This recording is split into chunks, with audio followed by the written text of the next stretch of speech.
오늘도 이 시간을 기억하고 예배를 사모하시는 우리 모든 성도님들 너무나 환영합니다. 이 시간을 통해서 하나님의 그 은혜가, 하나님의 그 음성이 이 자리 가운데 임했으면 좋겠습니다. 성도님들, 우리는 일상을 살아가면서 하나님과 깊은 교제를 하고 있습니다. 그런 가운데 우리의 삶은 평안한 마음을 가지고 기쁜 마음을 가지고 살아가고 계십니까? 아니면 하나님께서 살아계신 것을 알고 있으면서도 우리는 두렵고 우울하고 답답한 마음을 가지고 이 세상을 살아가고 있습니까? 세상은 낱낱이 너무나 악해지고 있습니다. 너무나 음란해지고 있습니다. 너무나 안 좋은 소문들이 너무나 우리들의 귀에 들리고 있습니다. 또한 우리의 신앙의 다음 세대들은 너무나 악한 세상에서 잘못된 가치관에서 잘못된 교육기관에서 살아갈 때도 있습니다. 여러분들, 다음 세대들을 위해서 우리는 기도해야 될 것입니다. 이들이 하나님 앞에서 온전히 말씀으로 이 세상에 노출되지 않도록. 여러분들, 성경에는 분명히 죄라고 하는 말씀이 우리들에게 말씀하고 있습니다. 근데 세상의 가치관은 이 죄를 가지고 우리는 죄악 가운데 넘어지게 만들고 있고 미혹하고 있다는 것입니다. 여러분들, 죄는 너무나 점점 둔감해지고 죄는 너무나 강해지고 있습니다. 이런 상황 가운데 우리는 이 믿음을 지켜나가는 삶, 우리는 어떻게 해 나가야 되겠습니까? 여러분들, 분명히 하나님의 말씀을 통해서 나의 주, 나의 하나님으로 우리는 고백을 드릴 것입니다. 그리고 예수 그리스도를 통해서 우리의 죄는 용서받았습니다. 그런 일상 가운데서 우리는 누구를 의지하고 누구를 붙들고 있는가 한번 생각해 보았으면 좋겠습니다. 여러분들, 우리는 하나님 앞에서 구별된 삶을 살고 있는가, 아니면 세상 사람들과 동일하게 살고 있는가? 여러분들, 성도님들, 세상 사람들이 가는 그 길, 흥미한 길, 즐겁고 기쁜 길일 수도 있습니다. 그러나 믿는 우리들은 믿는 자로서 하나님이 가라고 하는 그 길을 가야 될 것입니다. 우리가 살아갈 때, 하루하루 살아갈 때 하나님이 기뻐하시는 그 길을 따라가고 있는가? 예수님이 걸어가신 그 길을 가고 있는가? 예수님이 걸어가신 그 길이 고난의 길이고 아픔의 길일 수도 있습니다. 그러나 우리는 하나님의 백성으로서 우리는 하나님이 원하시는 그 삶을 어떻게 살아가고 있는가? 여러분들, 우리는 이 땅에 살아가고 있지만 우리는 하나님께 속한 사람들입니다. 세상에 속한 사람이 아니라 하나님께 속한 받은 자들이기 때문에 우리는 하나님의 자녀로서 구별된 삶을 살아가야 될 것입니다. 여러분들, 우리가 하루하루 살아갈 때 저 천국의 소망을 바라보면서 살아가고 계시잖아요. 그걸 믿고 나아가고 계시잖아요. 여러분들, 그러므로 이 세상에 함께 살아가면서 죄인들을 사랑하고 믿지 않는 영혼들을 사랑하고 그들을 구원을 위해서 어떻게 하면 그들을 구원해야 될 것인지 여러 가지 생각들을 할 것입니다. 그러나 죄에 대해서는 민감해야 된다는 것, 세상의 유혹에 대해서는 민감해야 된다는 것입니다. 여러분들, 오늘 주시는 이 말씀을 통해서 구원받은 성도들의 생활 원리에 대한 그 원칙의 말씀을 통해서 우리의 삶 가운데 정립하시고 오직 그리스도가 원하는 삶, 그리고 예수 그리스도의 이름을 붙들고 달려가는 이 시간이 되었으면 좋겠습니다. 우리 1절 상반절을 한번 읽도록 하겠습니다. 그러므로 형제들아, 내가 하나님의 모든 자비하심으로 너희를 근하노니. 여러분들, 이 말씀 중에서 끝절에 보면 근하노니, 이 말씀을 한번 주목했으면 좋겠습니다. 바울은 하나님의 모든 자비하심으로 성도들이 어떻게 살아가야 할지 대해서 권면하고 있습니다. 그리고 바울은 성도들에게 명령이 아니라 권면을 하고 있는 것입니다. 여러분들, 권면은 강제성이 없습니다. 여러분들, 바울은 성도들에게 어떻게 살아가야 할지 대한 무거운 명예나 율법적인 계명을 주고자 하지 않았습니다. 구원받은 성도가 이 땅에 살아가야 할 것은 그리스도의 그 원리 안에 나아가는 것, 그리스도 안에서 살아가는 것, 우리를 정죄하기 위한 율법이나 무거운 말씀이 아닌 것입니다. 여러분들, 하나님께 받은 값없는 그 사랑을 느끼고 계시잖아요. 감사하고 계시잖아요. 그리고 기쁨을 누리고 계시잖아요. 그런 가운데 우리는 감사의 규칙을 하나님 앞에 지켜나가야 된다는 것. 하나님이 허락해 주신 그 감사의 규칙과 하나님이 주시는 그 은혜 안에서 지켜나가는 것. 여러분들, 우리는 값없이 예수 그리스도의 그 사랑을 받았습니다. 고난주간이 지나고 부활주일이 지나고 부활주일을 통해서 우리는 다시 한 번 더 예수 그리스도의 십자가의 은혜를 생각했잖아요. 그리고 부활의 기쁨을 한 번 더 경험했잖아요. 여러분들, 우리는 하나님을 믿으면서 하나님의 기쁜 은혜를 체험한 시절이 있을 것입니다. 그 가운데서 우리는 어떤 변화를 받았는가? 하나님의 크신 은혜 가운데, 하나님 주신 그 구원의 그 약속 가운데 우리는 어떤 변화를 이루어 나갔는가? 여러분들, 나의 죄가 클수록 그 죄를 용서하신 하나님의 그 사랑을 깨닫고 계십니까? 여러분들, 하나님의 그 사랑을 깨달을수록 우리는 자발적으로 하나님의 뜻을 지켜나갑니다. 더 할 수 없는 그 은혜를 통해서, 그 사랑을 통해서 더욱더 적극적으로 하나님의 뜻을 이루고 하나님께 감사하고 하나님 편에서, 하나님의 뜻 안에서 살아가는 그런 경험들이 우리들에게 있으십니까? 여러분들, 이처럼 크신 하나님의 그 사랑을 받은 우리들은 감사해야 될 것입니다.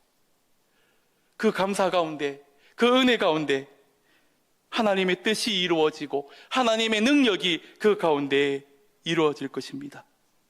그렇다면 바울은 구원받은 성도는 어떻게 살아가야 한다고 권면하고 있습니까? 1절 하반절을 제가 한번 읽도록 하겠습니다. 너희 몸을 하나님이 기뻐하시는 거룩한 산 제물로 드리라. 이는 너희가 드릴 영적 예배니라. 너희가 드릴 것은 영적 예배니라.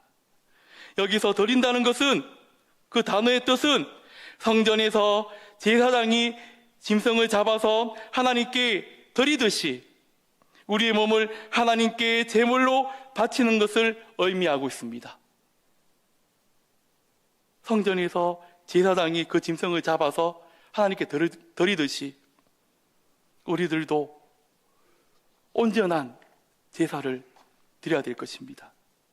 우리가 하나님께 드려야 하는 몸은 단순히 우리의 육체뿐만 아니라 우리의 마음과 의지를 다 포함한 전 인격입니다. 우리의 생각과 우리의 말과 행동과 우리의 육체, 우리의 전물을 하나님께 제물로 올려 드려야 될 것입니다. 여러분들, 제물은 원래는 죽어서 드리는 것입니다. 죽지 않는 것은 제물이 될 수가 없습니다. 그래서 우리가 하나님께 드려지는 제물이 되려면 우리가 죽어야 하는데, 그렇다고 하나님이 우리에게 그런 인간 제물이 되기를 바라시는 것은 아닙니다. 그렇다면 어떻게 해야 할까요? 어떻게 해야 하나님께 온전한 제물을 드릴 수 있을까요? 성경은 그러므로 우리의 몸을 산 제물로 드리라고 분명히 말씀하고 있습니다. 구약에서 제사 드릴 때에 마치 죽어서 바친 짐승처럼 비록 우리 몸이 살아있을지라도 온전히 하나님께 순종하고 온전히 하나님께 순종함으로 모든 것을 드릴 때, 하나님의 말씀에 순종했을 때 그 가운데서 하나님의 그 제사의 역사하심이 일어나는 것입니다. 여러분들, 우리는 하나님께 완전히 바쳐야 될 것입니다. 나는 죽고 오직 누구만 살아야 될까요? 오직 예수 그리스도만. 나는 없어지고 나는 죽고 예수 그리스도의 그 은혜만 살고 그 은혜 안에서 우리는 그 말씀에 순종함으로써 이 땅에 살아가야 될 것입니다. 여러분들, 그리스도인들은 십자가의 복음에 대해서 정확하게 잘 알고 있습니다. 구원에 대해서 예수님이 십자가에 돌아가시고 부활하시고 그리고 예수님이 어떻게 사역하시는 것을 우리는 너무나 잘 알고 있습니다. 여러분들, 그 가운데 우리는 더 중요한 것은 바로 그 십자가의 복음으로 살아가는 것, 십자가의 은혜로 살아가는 것, 십자가의 능력으로 우리도 살아가는 것, 예수님만 살아가는 것이 아니라, 제자들만 살아가는 것이 아니라 우리 믿는 영혼들도 십자가의 보혈의 능력을 가지고 살아가야 된다는 것입니다. 그리고 말로만 전하는 복음이 아니라 복음을 삶으로 나타내는 것. 여러분도 지금도 우리는 하나님의 말씀을 듣고 있습니다. 기도를 하고 있습니다. 찬양하고 있습니다. 이 말씀을 듣고 이 기도를 함으로써 우리 삶 가운데 온전한 예배를 드려나가야 된다는 것. 그리고 하나님이 기뻐하는 정결한 마음을 가지고 깨끗한 마음을 가지고 나가야 된다는 것. 예를 들어서 우리는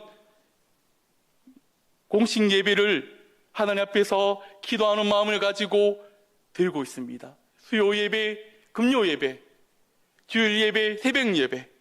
여러분들, 우리는 예배를 드리고 이 문 밖을 나아갑니다.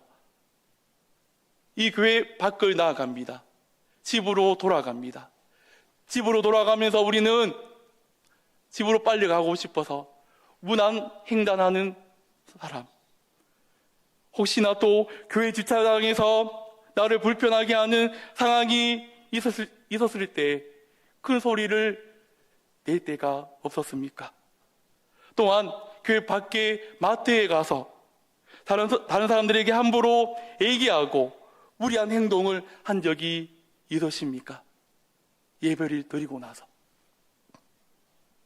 이러한 삶은 하나님이 기쁘게 연락되시는 정결한 산 제물의 삶은 아닙니다. 하나님께 은혜 받았으면 은혜 받는 행동을 해야 하고 생각을 해야 한다는 것. 그러면 우리는 늘 하나님 앞에서 우리의 전 인격을 들여서 십자가의 복음을 살아가려고 노력해야 될 것입니다. 그리고 하나님이 기뻐하는 산 제물이 되기 위해서 하나님 앞에서 내 자신을 낮추고 교만하지 않고 오직 예수 그리스도의 그 말씀에만 순종해 나가야 된다는 것. 성도님들, 우리는 다시금 내 자신을 어디에 바칠 것인지, 어디에 집중해야 될 것인지 오늘 말씀을 통해서 한번 생각해 봤으면 좋겠습니다. 나는 하나님이 기뻐 받으시는 산제물로 하나님께 드릴 것인가? 아니면 세상을 섬기며 살아갈 것인가? 여러분들, 예수님은 분명히 말씀하셨습니다. 세상과 예수님과 동시에 할 수 없다는 것. 여러분들, 하나님께 자신을 바치지 않는 사람들은, 하나님께 집중하지 않는 사람들은 세상의 자신을 바치게 된다는 것입니다. 언젠가는 세상의 유혹에 넘어지고 마귀의 유혹에 넘어진다는 것입니다. 여러분들, 날마다 복음으로 삶으로 나가야 될 것입니다. 우리 자신을 하나님께 산 제물로 바치는 생활을 이루어 나가야 될 것입니다. 구약 시대의 제사를 개성한 영적 예배를 드린 것처럼 우리의 삶도 하나님께 영적인 삶의 제사, 하나님이 기뻐 받으시는 영적인 그 예배를 드려야 될 것입니다. 여러분들, 우리의 전 삶을 하나님이 기뻐하시는 거룩한 산제물로 드리기를 권면한 바울은 이제 어떻게 하면 거룩한 산제물로 살아갈 수 있는지 대한 방법을 가르쳐 주고 있습니다. 이 말씀을 통해서 바울은 우리에게 어떻게 이 땅에서 살아가라고 2절 말씀을 한번 같이 읽도록 하겠습니다. 너희는 이 세대를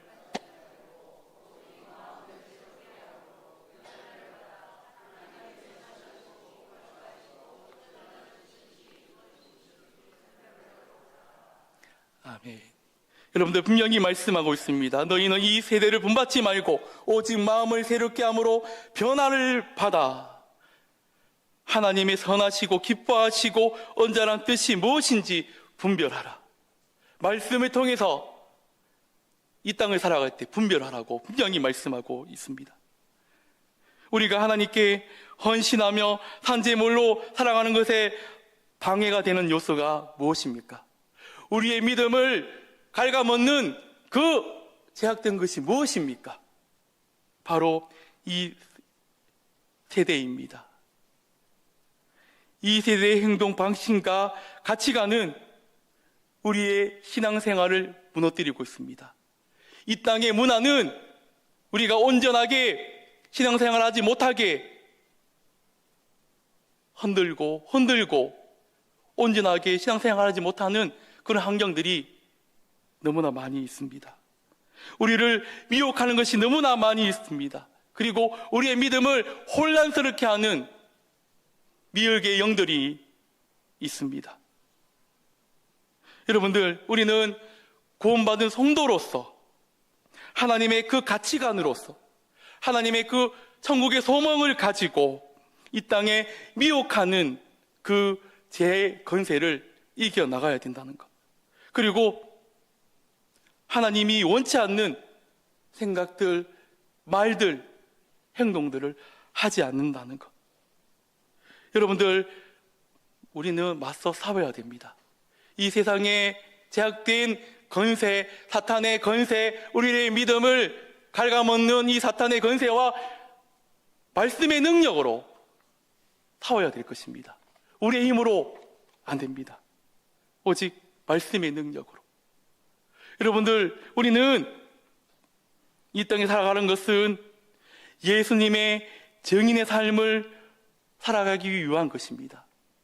우리는 이 땅에 하나님의 그때에 태어난 것은, 이 경상교회에 오게 하신 것은, 믿음 생활하게 하신 것은 예수님의 증인의 삶을 살아가기 위해서, 예수님이 허락해 주신 그 명령을 따라서, 사명을 따라서 살아가야 된다는 것입니다. 예수님은 분명히 말씀하셨어요. 이 세상과 타협하지 말라고.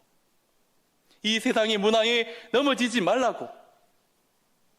여러분들, 우리가 오직 그리스도 안에서, 그리스도 상 가운데서 살아가고 있는 것. 그리고 우리는 우리의 삶 전체를 전적으로 하나님께 헌신해야 된다는 것.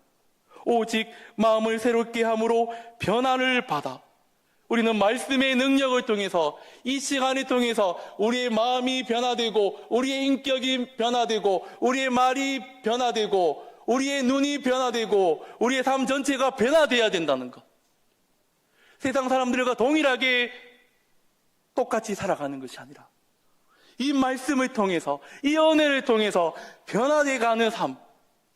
제자들도 예수 그리스도의 부활을 통해서 그들이 완전히 바뀌듯이 우리들도 우리의 삶이 변화되어야 된다는 것입니다.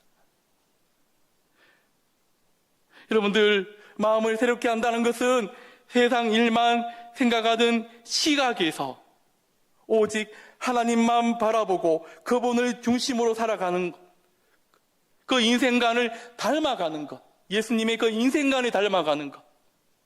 여러분들, 이 땅에서 예수님을 바라보고 살아갈 때 손해볼 수 있어요. 고통받을 수 있어요. 남들보다 물질적으로 부족할 수 있어요. 그러나 그 모든 것을 채워주신 분은 오직 여호와 하나님이라는 것. 그들이 모르는, 세상 사람들이 모르는 하나님의 그 능력이 이 말씀 속에, 우리가 믿는 그 예수 그리스도의 은혜 안에 있기 때문에 우리는 그것을 붙들고 하나님께 나아가야 된다. 여러분들, 앞부분에서 제가 말씀드린 것처럼 우리의 힘으로 안 됩니다. 그러나 우리는 누구와 함께하고 계시죠? 누가 우리와 지금 함께하고 계십니까? 성령님이 계시고 예수 그리스도께서 우리와 함께하고 계십니다. 예수님이 우리와 함께하면 이 모든 것을 헤쳐나갈 수 있다는 것. 로마서 6장 6절 말씀을 한번 읽도록 하겠습니다. 우리가 알거니와 우리 옛사람이 예수와 함께 십자가에 못 박힌 것은 제 몸이 죽어 다시는 우리가 죄에게 종로로 하지 아니하려 함이니. 아멘.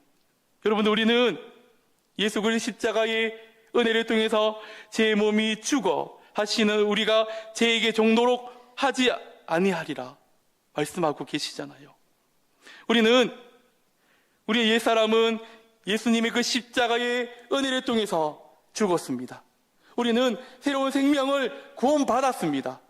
모든 것을 믿고 계시잖아요. 여러분들, 우리는 변화를 받았습니다. 예수님을 통해서 새로운 삶이 시작되었습니다. 계속해서 고린도후서 5장 17절 말씀을 한 번 더 읽도록 하겠습니다.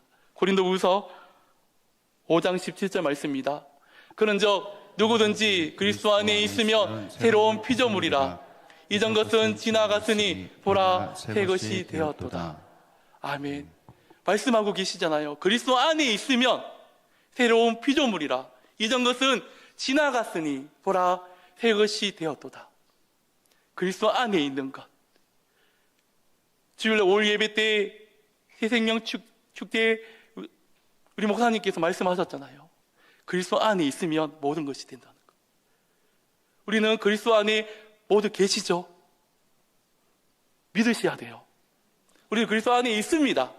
그분으로 인해서 우리는 구원을 받았고 제사함을 받았고 새로운 인생이 시작되었습니다. 그렇기 때문에 우리는 그분의 안에 있으면 모든 것이 된다는 것. 여러분들, 하나님은 우리 가운데 성령을 보내주셔서 우리의 마음을 굳건하게 하고 우리의 믿음이 식지 않도록 나아가야 될 것입니다. 그리고 우리가 어떤 사람에게 관심을 가지면, 그 사람에게 관심을 가지면 어떻게 되죠? 그가 어떻게 생각하는지, 그가 어떤 마음을 가지고 있는지 파악할 수 있잖아요. 관심을 가지면. 그렇듯이 우리들도 하나님께 관심을 두는 것, 그리고 하나님께 가까이 나아가는 것,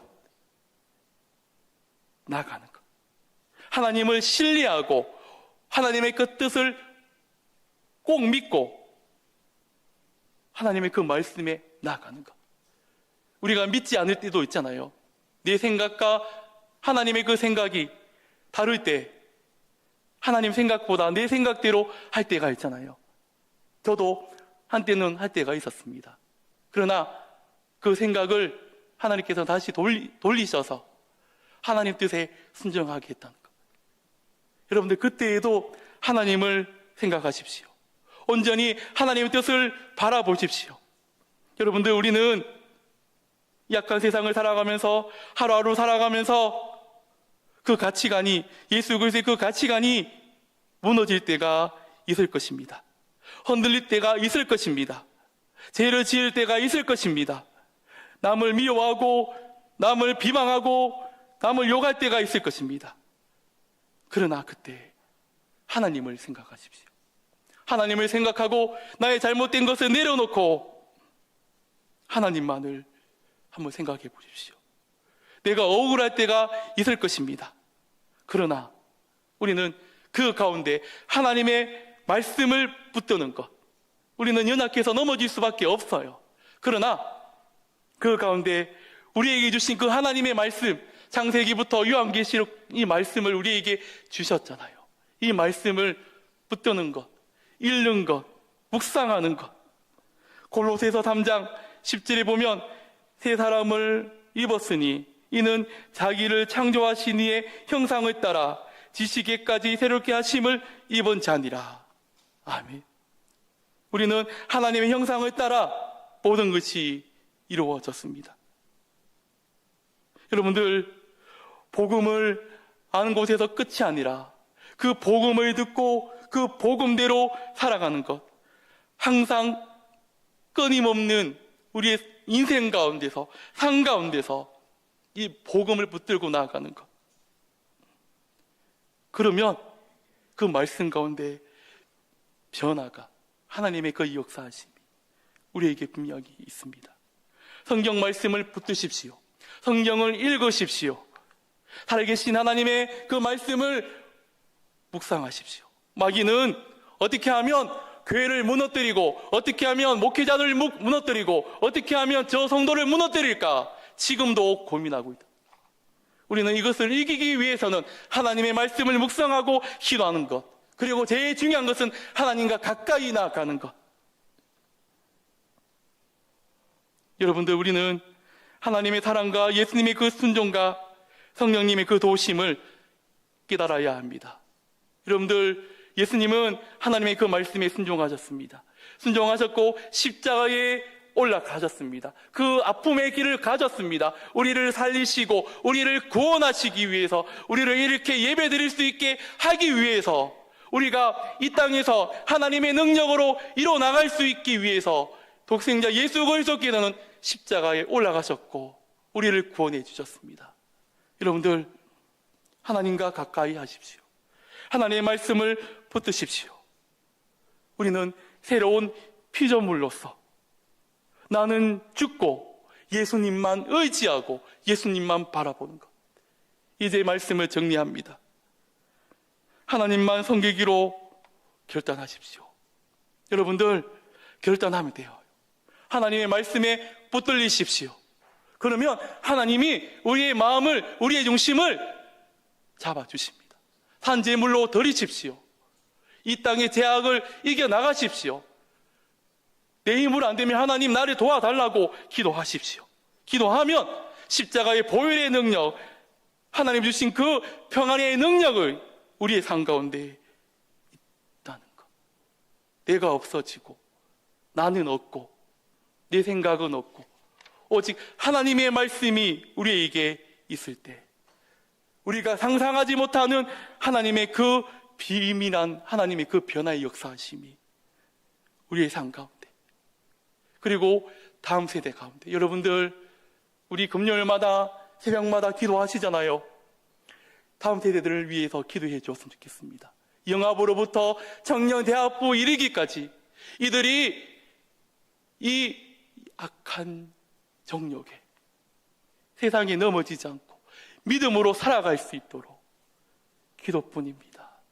여러분들, 이번 한 주간 살아갈 때, 남은 한 주간 살아갈 때 하나님의 그 말씀으로 승리하는 우리 모든 성도님들 다 되셨으면 좋겠습니다.